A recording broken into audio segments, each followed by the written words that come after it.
চলুন আমরা একটু শুনে নেই 1.5 মিনিটের মধ্যে আমাদের বাংলাদেশের 64টি জেলার নাম। কদি 5টি জেলা কক্সবাজার, কিশোরগঞ্জ, কুড়িগ্রাম, কুমিল্লা, কুষ্টিয়া। খদি 2টি জেলা খাগড়াছড়ি, খুলনা। ঘদি 3টি জেলা গাইবান্ধা, গাজীপুর, গোপালগঞ্জ। ছদি 4টি জেলা চট্টগ্রাম, চাঁদপুর, চাঁপাইনবাবগঞ্জ, চুয়াডাঙ্গা। পরিখা ছদি 2টি জেলা জয়পুরহাট, জামালপুর। ছদি 2টি জেলা ঝালকাঠি, ঝিনাইদহ।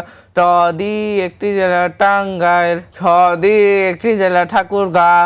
ধদি 1টি জেলা ঢাকা। দদি 1টি জেলা দিনাজপুর। নদী 8টি জেলা নওগাঁ, নারায়ণ, নরসিংদী, নাটোর, নারায়ণগঞ্জ, নীলফামারী, নোয়াখালী। পদি 4টি জেলা পঞ্চগড়, পটুয়াখালী, পাবনা, পিরোজপুর। ফদি 2টি জেলা ফরিদপুর, ফেনী। ভদি 1টি জেলা ভোলা।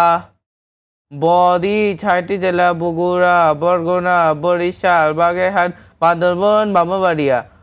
মদি 7টি জেলা ময়মনসিংহ, মাগুরা, মাদারীপুর, মানিকগঞ্জ, মুন্সিগঞ্জ, মেহেরপুর, মৌলভীবাজার। অতৃতীয় যদি 1টি জেলা যশোর। বসিরহাট 4টি জেলা রংপুর, রাঙ্গামাটি, রাজবাড়ী, রাজশাহী।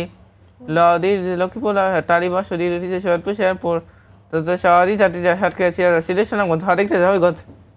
1 মিনিট 29 সেকেন্ডের মধ্যে সে এই 64টি জেলার নাম বলতে পেরেছে। অসাধারণ রণবীর, কিভাবে পারলে তুমি? আমি 1.5 মিনিটে বলতে পারি তো। তুমি বলে 1.5 মিনিটের কম সময় বলেছো বাবা। 1 মিনিট 29 সেকেন্ডে। এবং সঙ্গে সঙ্গে সে এটাও ক্যাচ করেছে যে 1 মিনিট 29 সেকেন্ডে সে বলতে পেরেছে, সেটাও সে কিন্তু অলরেডি মেমোরিতে নিয়ে নিয়েছে। অসাধারণ অসাধারণ। আমরা রণবীরের কাছে আবারও ফিরবো আরও একটি বিষয় নিয়ে, সেটা হচ্ছে রণবীরের আম্মু একটু আগে বলেছেন সে 50 ঘর পর্যন্ত নামতা বলতে পারে। আমরা এখন সেখানেই যাব। আমরা শুনতে চাই রণবীর এই যে 50 ঘরের নামতা পর্যন্ত বলতে পারে, সেখান থেকে আমরা একটা নামতা শুনবো।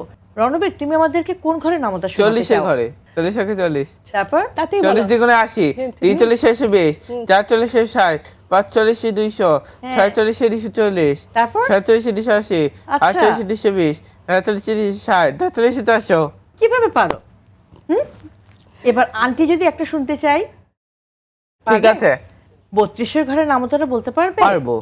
32 অক্ষে 32, 32 দ্বিগুণে 64, 3 32 96, 4 32 27, 5 32 60, 6 32 92, 7 32 224, 8 32 256, 9 32 288, 10 32 220।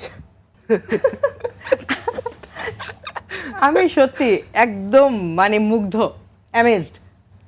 কিভাবে সম্ভব? কিভাবে পারো তুমি এত? এই যে একটু আগে মা বলেছে যে তুমি কিন্তু ইংরেজি মাসের দিনক্ষণ সব বলে দিতে পারো, যদি আমরা তারিখটা বলে দিলে সেটা বলতে পারো। আমি যদি এখন তোমার কাছে একটা তারিখ বলি যে আমাকে বলতে পারবে যে 2027 সালের 29 জুন কি বার হবে? মঙ্গলবার। মঙ্গলবার হবে? দেখো তো।